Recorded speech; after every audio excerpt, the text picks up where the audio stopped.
He didn't need this. He didn't need it. And we find out government's a little nasty on occasion. Hello, Peter. Yeah, at times. Hello, President Trump. Government's a little bit nasty, Peter. You haven't noticed that. You've had a charmed life, right?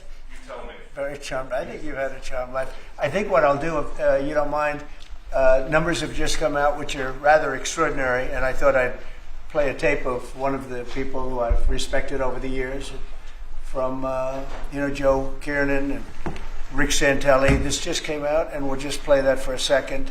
Personal income is up 0.8%. That is almost triple the expectations. I'll tell you that the income numbers, really, for the first 4 months of the year, they're stellar. They're really stellar. I mean, I could go back and look at the first 4 months of many different years. Really very strong numbers, and you're right. This administration is criticized for just about everything under the sun. I've never, ever in my lifetime had glimpses into the politics of an administration in the form of transparency like this one. Why don't we be, give credit where credit is due. Income really shooting up. Rick, I also thought everybody was going to get one last order of imports that were going to be tariffed, and they were loading up on things. How the hell they already fix the trade, or not fix it, but to cut it in half? That's crazy. So there wasn't a lot of front loading of things that they needed before the tariffs hit. Yeah, I'll tell you what, it really does call into question some of the conventional wisdoms. And, it's going to be interesting to see what happens next month when we get this number, or we see some of the other numbers like current accounts, see how they fared. Because I don't know, I've been watching these numbers a long time. I don't think I've ever seen the trade deficit cut in half in 1 month. Not bad. Woo. Right? Not bad. Come on, guys.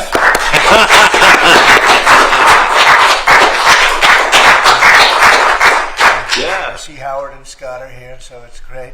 You guys want to stand over here? You might as well. You're the ones that help produce those numbers, and it'll only get better. The tariffs are so important, and that's why we were so happy with the decision yesterday where the tariffs continue, because without the tariffs, our nation would be imperiled.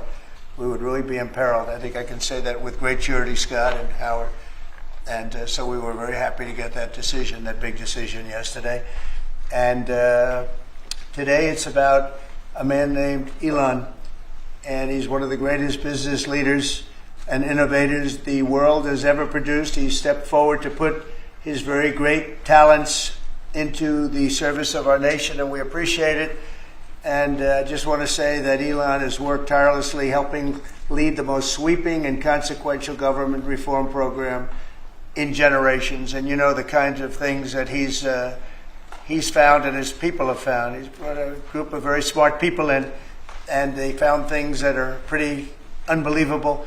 I have to say that the numbers that we're talking about are substantial, but they're going to be very much more substantial with time, because many of the things that we're working on right now, we're going to have to remember Elon as we find them, but the numbers could double and triple because many things, we don't want to go out with them until we're sure, but we've found things that are unbelievably stupid and unbelievably bad. With the Department of Government Efficiency, Elon's delivered a colossal change in the old ways of doing business in Washington. DOGE has installed geniuses with an engineering mindset and unbelievably talented people in computers. I actually asked Elon one time, what's their primary thing? And they have a lot of primary things, all having to do with being smart. But he said the thing that they're really the best at is working with computers, so that they can't be outsmarted by somebody that's not so honest, that happens to also be good with computers, but not as good as these people. But the mindset in the senior ranks of every federal department, and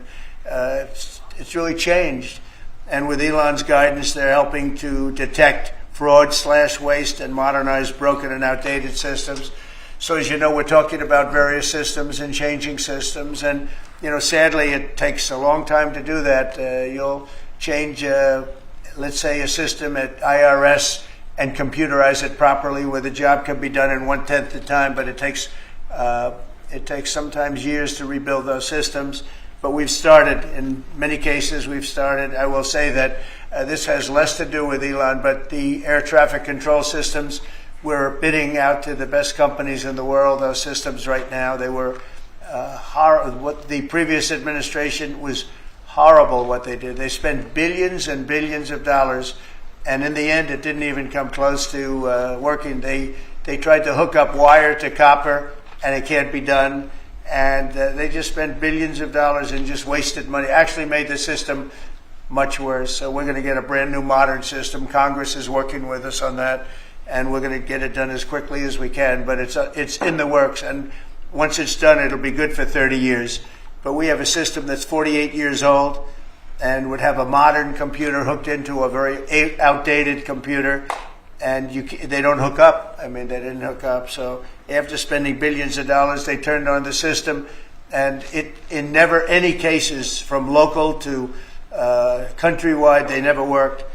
More than 75,000 bureaucrats have voluntarily left their taxpayer-funded jobs to come out and really do the job. Countless wasteful and unnecessary contracts have been terminated, and you know that we have terminated many contracts, and many contracts, Elon, are right now being looked at, and it may be 6 months, it may be almost a year in some cases. We're going through procedures, we're going through courts, and we'll remember you as we announce billions of dollars of extra waste, fraud, and abuse. Just as an example, DOGE canceled $101 million for DEI contracts at the Department of Education, $101 million, and that was just a small section of the Department of Education. $59 million for illegal alien hotel rooms in New York City, and the landlord never made the kind of money that he made in the last short period of time. $59 million to a hotel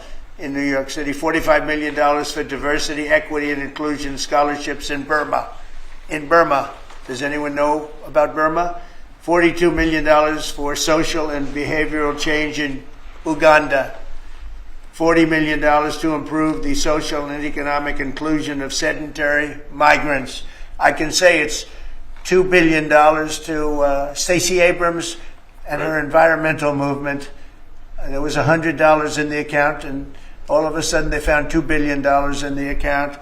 And I assume that's being looked at. I don't know. I'm not sure, but I assume that's being looked at. Think of that, $2 billion. And then Lee will tell you there's another one over there for $20 billion being spent on another environmental correction. $20 billion, not 20 million, a lot, not 200,000, which is a lot.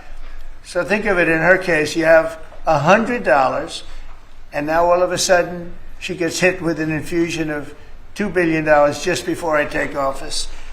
$20 million for Arab Sesame Street in the Middle East. Nobody knows what that's all about. Nobody's been able to find it. $8 million for making mice transgender. So they spent $8 million on making mice transgender. And those are better than many of the others. I could sit here all day and read things just like that, but we have other things to do. So it's much more than just that. We're totally committed to making the DOGE cuts permanent and stopping much more of the waste in the months to come. We want to get our great big beautiful bill finished and done. After that, we put some of this into the bill, but most of it's going to come later. We're going to have it cauterized by Congress, affirmed by Congress.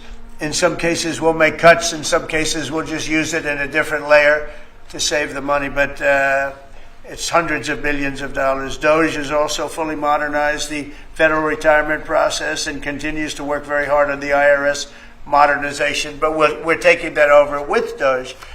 Many of the DOGE people, Elon, are staying behind too, so they're not leaving. And Elon's really not leaving. He's going to be back and forth, I think. I have a feeling.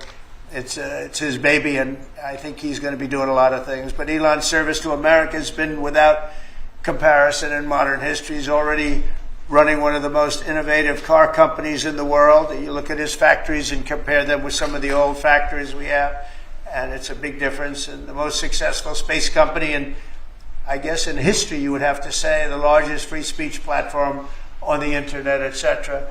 Yet Elon willingly, with all of the success, he willingly accepted the outrageous abuse and slander and lies and attacks because he does love our country. I know that very much. He loves our country. He comes from another country, a country that's going through trials and tribulations, I would say. But he's all about the USA, and Americans owe him a great debt of gratitude. So I just want to thank Elon for his time as special government employee. Can you imagine? They called him an employee, but it's a special government employee, and for coming and helping us. And he really has changed the mindset of a lot of people. A lot of people thought, maybe we'll cut 1% or 2% or 3%. Then they said, wow, we can cut a lot more than that. And we're going to do it very surgically. We're going to continue on the march. We're making America great again. When I was in Saudi Arabia, and we were in, as you know, 3 really great countries, predominantly the 3. Qatar was great, UAE was great, Saudi Arabia, incredible.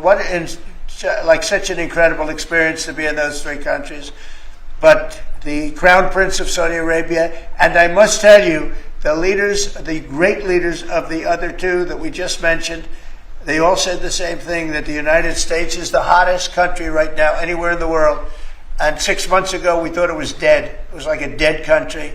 And it would have been a dead country if we didn't have the right result on November 5th. It would have been a horrible, horrible situation was going on with the borders, with transgender for everyone, men playing in women's sports, and so much more. But they were saying the hottest country anywhere in the world. And then I played that little clip because I was one person who was respected, but there were 2 people, because Joe was in that one too. Joe's a good man. But that was one group of people saying something about the success of what we've done over the last 4 months. They cannot believe it. In the one case, they said they've never seen anything like it as long as they've been doing what they've been doing. They've been doing it for a long time. So I want to thank Elon for helping. And again, the United States right now is the hottest country anywhere in the world. There's no country as hot, and we're doing really well. We came, when I left, we had no wars, we had no problems, we defeated ISIS, we rebuilt our military, and we had no inflation. And when I came back, we had a lot of inflation, we had wars all over the place. We had the embarrassment in Afghanistan where we gave up billions and billions of dollars of military equipment, the most embarrassing moment in the history of our country, I believe. I believe that strongly. We have Russia with Ukraine. We had the attack in Israel in October, the horrible attack, October 7th. Horrible, horrible attack. Nobody's ever seen anything like it. And now we have something where we're really healing a lot of that. We stopped India and Pakistan from fighting. I believe that could have turned out into a nuclear disaster. And I want to thank the leaders of India, the leaders of Pakistan, and I want to thank my people also. We talked trade, and we said we can't trade with people that are shooting at each other and potentially using nuclear weapons. And they're great leaders in those countries, and they understood, and they agreed. And that all stopped, and we're stopping others from fighting also, because ultimately we can fight better than anybody. We have the greatest military in the world. We have the greatest leaders in the world. We put one of them in charge of the Joint Chiefs of Staff, as you know, General Raisin Kane. And we wiped out ISIS, completely wiped out ISIS in 3 weeks. They said it would take 5 years, and we did it in 3 weeks. And that's the way it is, but we don't want to have to use our military. We want to be peace through strength when we can, and that's the way we're going to have it. So I just want to thank Elon and all of his people. Most of those people are staying, almost all of them are staying, and they're going to be with us. And you're going to see the results coming long into the future. Even a year and 2 years later, you're going to see a lot of the results, and those hundreds of billions of dollars are going to be adding up, and they're going to continue to add. It'll be interesting, really interesting to see what the final number is going to be. But again, Elon gave an incredible service. Nobody like him, and he had to go through the slings and the arrows, which is a shame because he's an incredible patriot. The good news is that 90% of the country knows that, and they appreciate it, and they really appreciate what he did. And I gave him a little special something we have here. Thank you. A very special that I give to very special people. I have given it to some, but it goes to very special people, and I thought I'd give it to Elon as a presentation from our country. Thank you. Thank you, Elon. Thank you. Take care of yourself. Thank you. You received a lot. The luck on this is amazing. That's right. Large luck. Well, let me say perhaps a few words that this is not the end of DOGE, but really the beginning. My time as a special government employee necessarily had to end. It was a limited time thing. It's 134 days, I believe, which ends in a few days. So that it comes with a time limit. But the DOGE team will only grow stronger over time. The DOGE influence will only grow stronger. I'd liken it to sort of Buddhism. It's like a way of life. So it is permeating throughout the government, and I'm confident that over time we will see $1 trillion of savings and a reduction in $1 trillion of waste and fraud reduction. The calculations of the DOGE team thus far, in terms of an FY25 to FY26 delta, are over 160 billion, and that's climbing. We expect that number will probably go over 200 billion soon. So I think the DOGE team is doing an incredible job. They're going to continue doing an incredible job, and I'll continue to be visiting here and be a friend and advisor to the president. And I look forward to times being back in this amazing room. By the way, isn't this incredible? Look at this incredible. It's stunning. I think the way that the Oval Office, how the president has just completely redone the Oval Office. It's beautiful. I love the gold on the ceiling. Thank you. It's pretty nice. Yeah. It's been there a long time. That was plaster. Nobody ever really saw it. They didn't know the eagle was up there. And we highlighted. Essentially it's a landmark, a great landmark, and that's 24 karat gold, and everybody loved it. And now they all see it when they come in. So it's been good. The Oval Office finally has the majesty that it deserves, thanks to the president. So I look forward to continuing to be a friend and advisor to the president, continuing to support the DOGE team, and we are relentlessly pursuing $8 trillion in waste and fraud reductions, which will benefit the American taxpayer. That's it, really. Thank you, Mr. President. Thank you. Right. Great job. Fantastic. Thank Thank you, President Trump. The president mentioned that you had to deal with all the slings and arrows during your time at DOGE. There's this New York some of the people, some of the media organizations in this room were the slingers.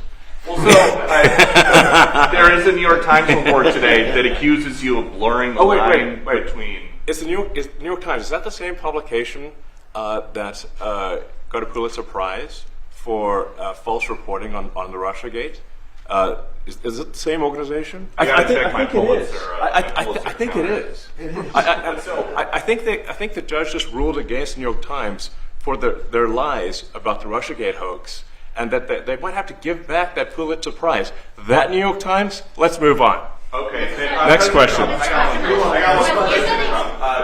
President Trump, 5 aides who used to work here are in talks with Republicans in Congress to go and testify about what they did or didn't do to possibly conceal President Biden's decline. Do you think that Dr. Jill Biden should also have to come in and testify about what she did or didn't do? Well, I hate the concept of it. It's the wife of a man who was going through a lot of problems, and everybody that dealt with him understood that. And I guess it came out during the debate loud and clear. That was the biggest signal of all. They have to do what's right. The country was there was a lot of dishonesty in the election, as you know, of 2020. That's been now caught. People understand it was a rigged election. And when you go further out, when you see the autopen, I think the autopen is going to become one of the great scandals of all time, because you have somebody operating it or a number of people operating. Because I knew Joe Biden. Joe Biden wasn't in favor of opening up borders, letting 21 million people into this from prisons and mental institutions and gang members. He wasn't into that at all.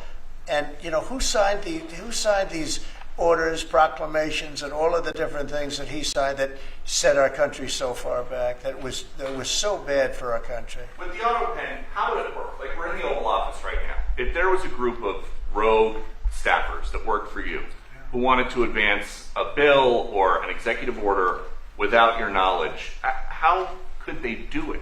How do they do Well, it? it's very hard because I'd read your newspapers or your media the next day and I'd say, well, I didn't approve that, and I would find it. I mean, they wouldn't get away with it for long because I'd say, I never signed that. Who the hell signed that? Auto pens, to me, are used to sign letters to people because we get, I think they said 20,000 letters a week, and you like to be able, when somebody takes the time to write a letter, it's nice to sort of write back. And auto pens are meant for that. Auto pens are not meant to sign major proclamations or tax cuts or borders, anything having to do with the border, which is so important. And if it happened on my watch, I would be able to see it because the next day or sooner I'd be reading about something that I knew nothing about and who the hell signed this. So I almost never used the auto pen. In fact, yesterday I was signing about 81, I think it was 81 proclamations and statements to people that I think should be signed by us. I think when you write letters to foreign dignitaries or presidents or prime ministers, you should be signing those letters, not done with auto pens. I understand he signed almost everything with an auto pen. It's a very dangerous thing.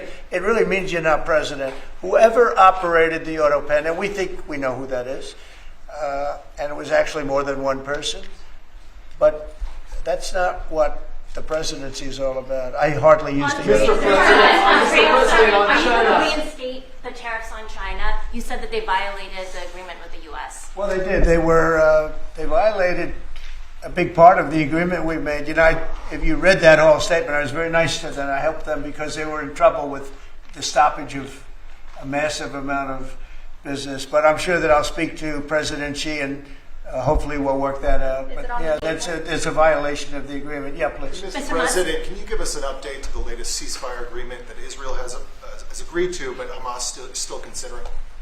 Well, they're very close to an agreement on Gaza, and we'll let you know about it during the day or maybe tomorrow, and we have a chance of that. And I think we have a chance of making a deal with Iran also. They don't want to be blown up. They would rather make a deal, and I think that could happen in the not-too-distant future. That would be a great thing if we could have a deal without bombs being dropped all over the Middle East. That would be a very good thing. They can't have a nuclear weapon. We want them to be safe. We want them to have a very, very successful nation. Let it be a great nation, but we can't have that. They cannot have a nuclear weapon. It's very simple. And I think we're fairly close to a deal with Iran. Mr. Musk, a question for Elon. Yeah, please. You said just now that you look forward to being a friend and advisor to the president. So do you expect to continue advising the president and DOGE informally, or are you going to sort of shift your focus entirely to your companies? Well, I expect to continue to provide advice whenever the president would like advice. I hope so. I mean, I expect to remain a friend and an advisor, and certainly if there's anything the president wants me to do, I'm at the president's service. Mr. Musk, on DOGE, you said that there was $1 trillion promise for cuts from. Yes, I think we do expect over time to achieve the $1 trillion. But what have you found in your time here was the biggest roadblock to getting those cuts? Was it the cabinet, or was it Congress, or something else? What was the biggest roadblock from your work?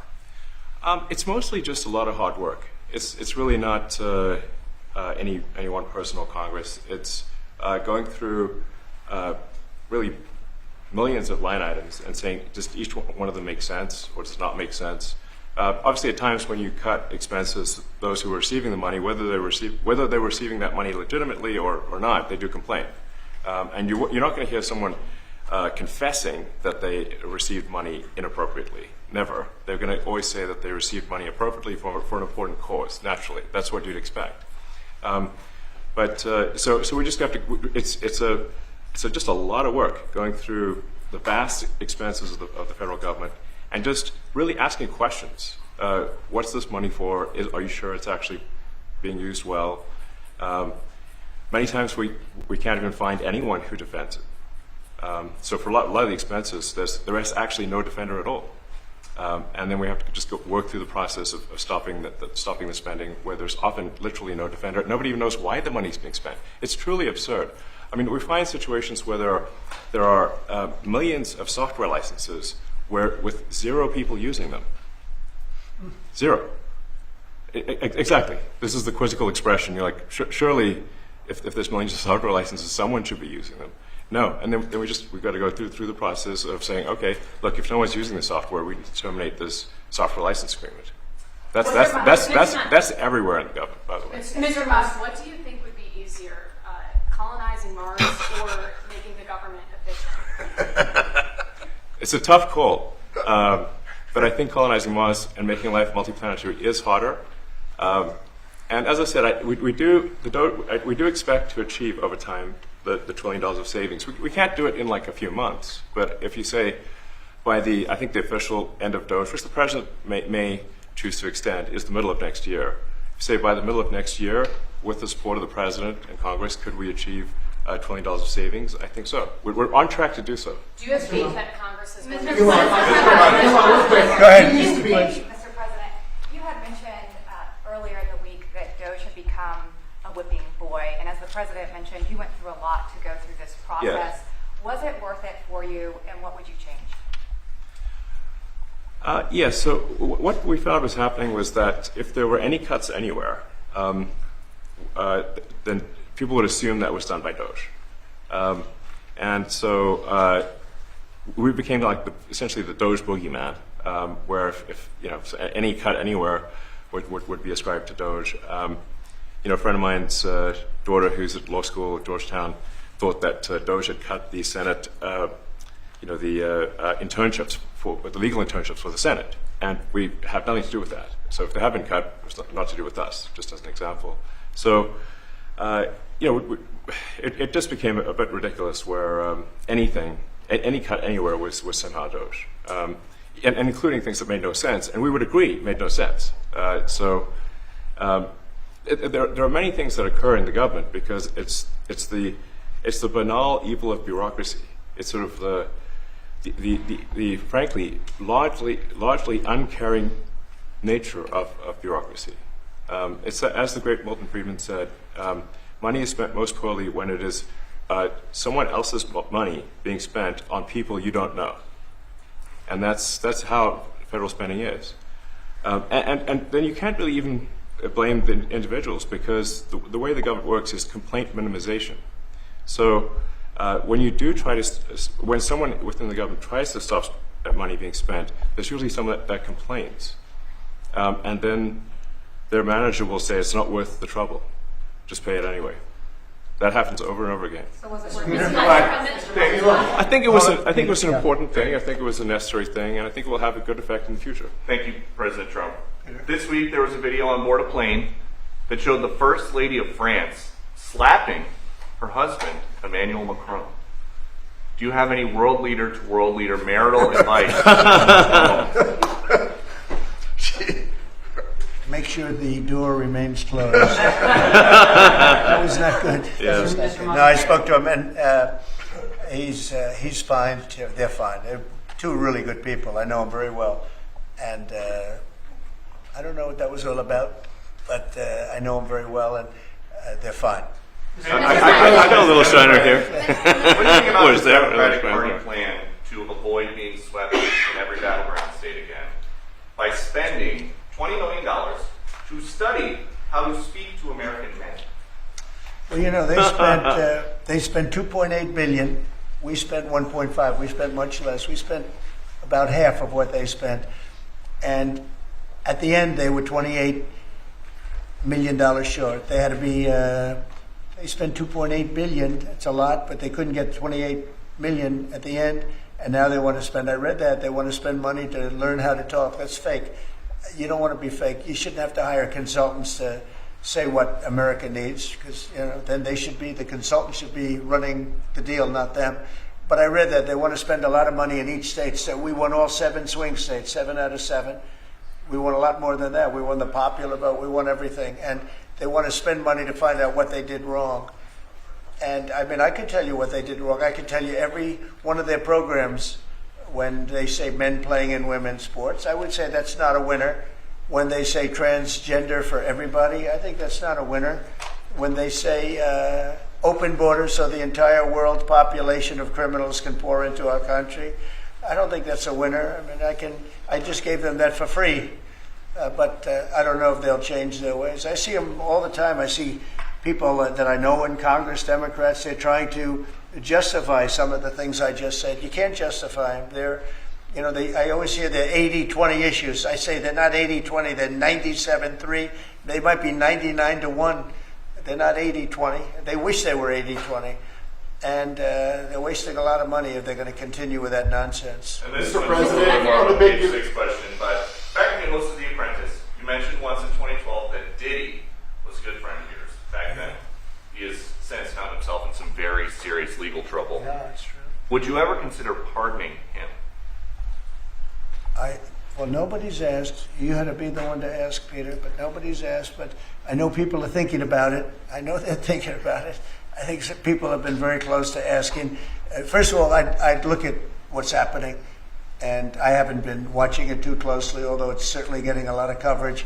I haven't seen him. I haven't spoken to him in years. He used to really like me a lot, but I think when I ran for politics, that relationship busted up. From what I read, I don't know. He didn't tell me that, but I'd read some little bit nasty statements in the paper all of a sudden. It's different. You become a much different person when you run for politics and you do what's right.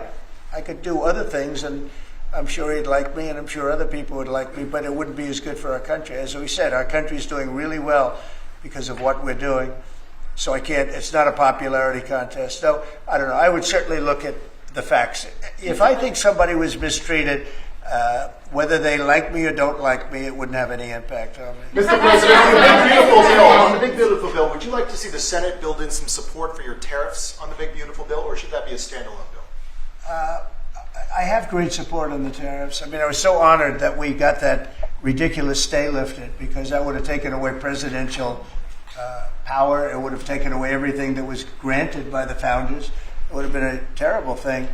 And it would have, most importantly, left us vulnerable. We have a lot of countries that use tariffs on us and use them viciously. And if we didn't have the power to use tariffs on them, and instantly, not when you go back to Congress and try and get hundreds of people to agree on something, that would take months to get just one simple proclamation. If we didn't have the power to counteract their powers, you wouldn't have a country left. We have to act fast. We have to be fast and nimble, as they say. And that was a really great moment, I think, yesterday when that stay was lifted. And hopefully now we'll go to court and just win that battle. Because if we don't have the power to do what they're doing to us, we are going to be a great nation no longer. Quickly, Mr. President, Elon Musk was once idolized by folks on the left in this country before joining your administration. Now he's considered a hero by conservatives. Why do you think this man, what he's done in American life, has been so politicized? Well, his life has been amazing. I mean, I look at so many different things. I look at that rocket being, guided back into position. I've never seen that before. I thought it was a space movie. I thought it was a movie. You look at what he's done in terms of communication. It's been unbelievable. So many different, even tunnels going underground, not having to go through all the process of going, he's got a company that does that. He's got so many different companies. Starlink, as an example, he saved a lot of lives, probably hundreds of lives in North Carolina. I don't even know if you remember, but I called you. They needed Starlink in North Carolina, and I didn't know what the hell Starlink was. I said, what is it? Who owns it? He said, do you know Elon Musk? I said, yeah, I happen to know the gentleman. This was before his government stay. And they said, we really need it, because North Carolina became an island. It was, people had no communication. They had no access to anything, and they were dying. And I called up Elon, and you can't get it because it's so successful. It's very hard to get. And he had so much of it brought over there, and they told me it was unbelievable. It saved a lot of lives. So, he's just done a lot of things. I don't think he gets credit for what he's done. But he's a very good person, too. Mr. Musk. You know what? If he wasn't a good person, but he did the same things, I'd probably maybe speak differently. He happens to be a really good person, who loves the country. Mr. One big, beautiful bill. You had indicated this week that there were some things you didn't like about what had passed in the House. What changes do you want to see the Senate make? And you had also indicated there were things you didn't like about the bill. What would you be suggesting he push senators to change in their version? Well, I'll tell you, I'll go first. It's an unbelievable bill. It cuts your deficits. It cuts, it's a huge cutting. But there's things I'd like to see maybe cut a little bit more. I'd like to see a bigger cut in taxes. It's going to be the largest tax decrease or cut in the history of our country. I'd like to see it get down to an even lower number. I was shooting for a slightly lower number. I would have liked to have done that. But with all of that being said, when you look at the tax cut and the fact that the original tax cut, which made us so successful, we had the most successful 4 years in the history of our country, the economy, and this is going to be even better. And you see that by the reports that came out just yesterday or tonight. I guess they were released this morning at 8 o'clock. You see the kind of numbers where somebody that's a pro is like, whoa, I haven't seen numbers like this since I've been doing this. These are human emotions of professionals that have never seen numbers like, and we've just started. The bill is a great bill. It's going to be jiggered around a little bit. It's going to be negotiated with the Senate, with the House. But the end result is it extends the Trump tax cuts. If it doesn't get approved, you'll have a 68% tax increase. You're going to go up 68%. That's a number that nobody's ever heard of before. You'll have a massive tax increase.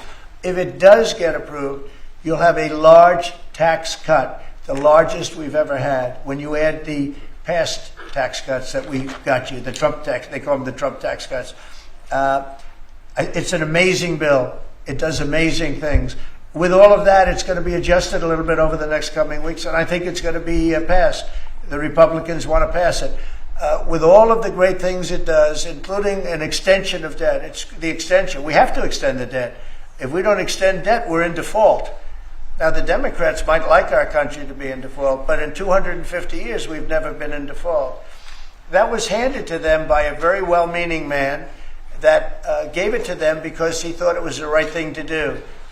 It could have been their problem before the election, but this man thought it was the right thing to do, and he was well-meaning. I don't hold anything against him for that, but that was put on our plate when it should have been on the Democrats. September 28th, a famous date. It should have been taken care of by the Democrats, but this person, a man of power, gave it to us so that in June that comes due. Well, we have to take care of that because if we don't take care of it, we have a country in default, and we don't ever want to have a country in default. I'll tell you, a certain senator, Elizabeth Warren, said that she would never, ever allow a default on our debt. She would never let it happen. And she would like to get rid of the debt ceiling, what's called the debt ceiling. I call it the debt extension because we really need an extension. That she'd like to see that gotten rid of. And there are many people that agree. Many Democrats agree with that. But we gave that through, and I don't want to say an error. He did it well-meaning. They gave that to us. It was a Democrat problem just before the election. Would have had a huge impact on the election. And to our benefit, we won anyway, but to our benefit. But felt that really for the good of the country, we should extend that. But Elizabeth Warren and various other people would like to see that. Her whole career, she wanted to see it terminated, gotten rid of, not being voted on every 5 years or 10 years. And the reason was because it's so catastrophic for our country. And I always agreed with her. That was one thing I agreed with her on. Now, I haven't spoken to her, but I would say that if you asked her that question now, she'd say, no, it's their problem. But it's a very unfortunate situation. It's a very unfair situation. And she happened to be right on that. It should be gotten rid of, or it should simply be extended. But that's one of the things that gets taken care of in this bill. That automatically gets extended for a 4-year period. And it should be. But I agree with Elizabeth Warren on that. I think you should get rid of it. It's too catastrophic. Mr. Musk, what Yeah, please, go ahead. do you want to see, Mr. Musk, to the bill? And to international students, are they still welcome to study in the United States? And To students, well, we want to have great students here. We just don't want students that are causing trouble. We want to have students. I want to have foreign students. I think Harvard, it's close to 31%. That's a lot. Our country's given $5 billion plus to Harvard over a short period of time. Nobody knew that. We found that out. I wouldn't say that was a DOGE thing, but we found that out over a period of time. That was sort of a Trump thing. We ended up in litigation for other reasons because they're very anti-Semitic. And in finding out and in going through the books, we found out that the country gave them $5 billion plus, much more than that, actually. And we're having it out with them, and let's see what happens. I think we have a very good, it's a very sad case. It's a case we win. We can't lose that case because we have the right to make grants. We're not going to make any grants like that. But I don't think Harvard's been acting very nicely. I think Columbia wants to get to the bottom of the problem. They've acted very well. And there are other institutions, too, that are acting, but Harvard's trying to be a big shot. And all that happens is every 3 days we find another $100 million that was given. 2 days ago we found $200 million more. The money's given to them like gravy. I'd like to see the money go to trade schools, where people learn how to fix motors and engines, where people learn how to build rocket ships, because somebody has to build those rocket ships. Yeah. And I'd like to see trade schools set up, because you could take $5 billion plus hundreds of billions more, which is what's spent, and you could have the greatest trade school system anywhere in the world. And that's what we need to build his rockets and robots and things that he's doing, and to build lots of other things. And, I went to school with people. In some cases, they weren't good students, but they could fix the engine of a car better than anybody I've ever seen. They could take it apart blindfolded. They had an ability at that. And they did very well. They made a lot of money. It's a very skilled job. It's great. But I'd like to see a lot of money going into trade schools. I've always felt that. And we probably found our pot of gold, and that's what's been wasted at places like Harvard. And the money's been wasted. Yeah, please. Yeah. Well, I wanted to ask quickly, Mr. Musk, is your eye okay? What happened to your eye? I noticed there was a bruise there. Well, it wasn't. I wasn't anywhere near France, so.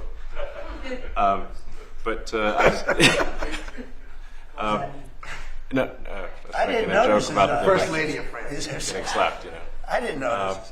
I was just horsing around with Lil X, and I said, "Go ahead, punch me in the face," and he did. Turns out, even a 5-year-old punching you in the face actually does. That was X that did that? Yeah, X could do it. If you knew X, I was with his mom right now.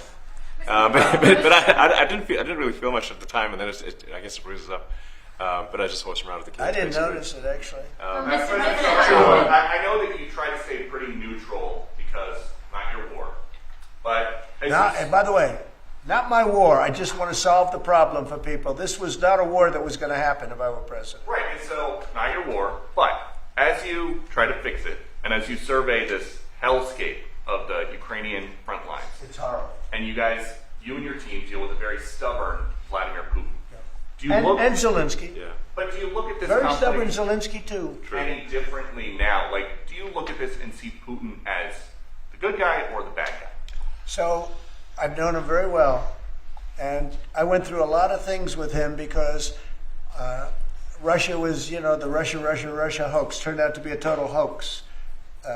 New York Times, they got a Pulitzer Prize. They have to give back the Pulitzer Prize. That's my lawsuit. And they're doing very poorly in that lawsuit. But they wrote stories about how it was true and it was false. And, a lot of Washington Post also. I have gotten to see things that I was very surprised at. Rockets being shot into cities like Kiev during a negotiation that I felt was maybe very close to ending. We were going to solve a problem, and then all of a sudden rockets got shot into a couple of cities and people died. I saw things that I was surprised at, and I don't like being surprised. So I'm very disappointed in that way. With that being said, I'd like to see it end. 5,000 people, I think the number's even more than that, but 5,000 people a week are being killed. Mostly soldiers, but also people that live in little cities and towns throughout Ukraine. And I'd like to see that stop. And I asked Caroline this yesterday, but I want to ask you directly. So many of the things that you're trying to do are held up in court right now. If the courts are going to have so much influence over U.S. policy, do you wish you would have just become a judge instead? Yeah, well, look, it wasn't meant to be that way. If you look at the founders, the president had certain powers, and you have your three groups, and they all had supposed to be pretty equal powers. But you can't have a judge in Boston running foreign policy in places all over the country because he's got a liberal bent or he's a radical left person. That's what the executive branch is for, and you have checks and balances.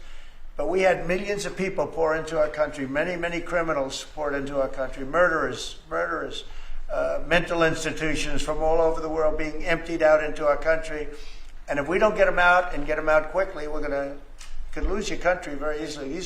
This is a bad, that anybody would allow this to happen to our country. You know, with all of the things, we took over inflation, we took over some wars, we took over a lot of problems that didn't exist when I was president. None of it existed. We wiped out ISIS. Other than that, we had no wars. Putin was never going to hit Ukraine.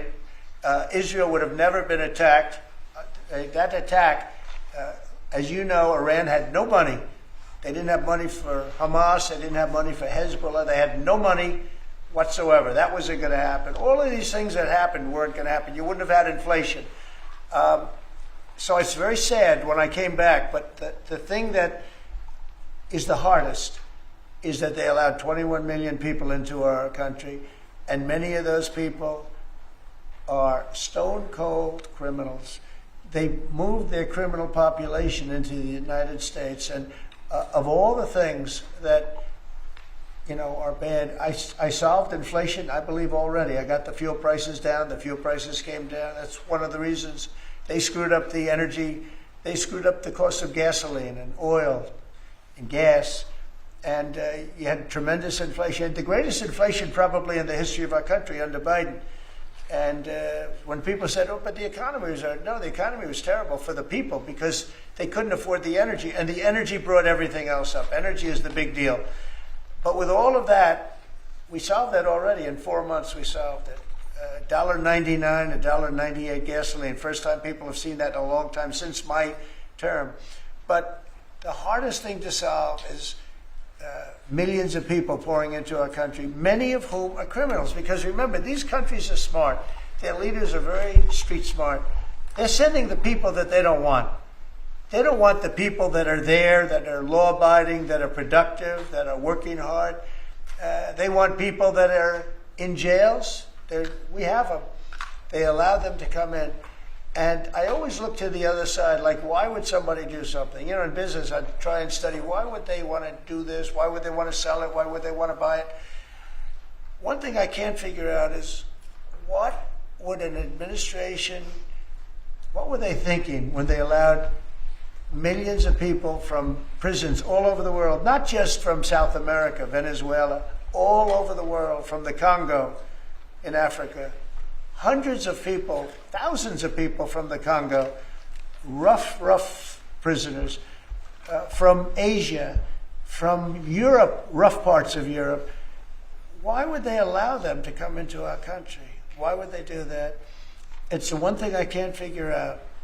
And I don't believe it was Joe Biden. I really don't. I mean, look, he's been a sort of a moderate person over his lifetime, not a smart person, but somewhat vicious person, I will say. If you feel sorry for him, don't feel so sorry because he's vicious. What he did with his political opponent and all of the people that he hurt a lot of people, Biden. And so I really don't feel sorry for him. But he wasn't a person that would allow murderers to come into our country. He wasn't a person that was in favor of transgender for anybody that wanted it, take kids out of families, et cetera, et cetera. So I just don't understand why a thing like this, how a thing like this could have been allowed to happen. Very sad. It's very sad for our country. If I could add something to that, which is, I think the fundamental moral flaw of the left is empathy for the criminals and not empathy for the victims. Empathy for the criminals, but not empathy for the victims. And there's been way too much of that. That needs to stop. To the president's point, there's been immense judicial overreach that is unconstitutional. That was never intended. And it's undermining the people's faith in the legal system. It needs to stop. It's gone too far. Mr. Musk, And just today, we had, just a couple of hours ago, we had a great decision from the Supreme Court, thank goodness, that was very important. We had two important decisions yesterday on the tariffs, because again, we have to be able to fight a fair fight with other countries. Howard, would you say? We have to be able to use tariffs to fight people that use tariffs on us. I mean, if we didn't have that power of tariffs, we would economically be destroyed as a country, because they will destroy us. Other countries will destroy us with unchecked tariffs. We can check them when we have the use. They tried to take that power away from us. And if you take that power away, we're not going to have a country. We won't have an economically viable country. But it's very important on immigration that we be able to get people out without having to go through a long court case. I mean, it was up to some of these judges.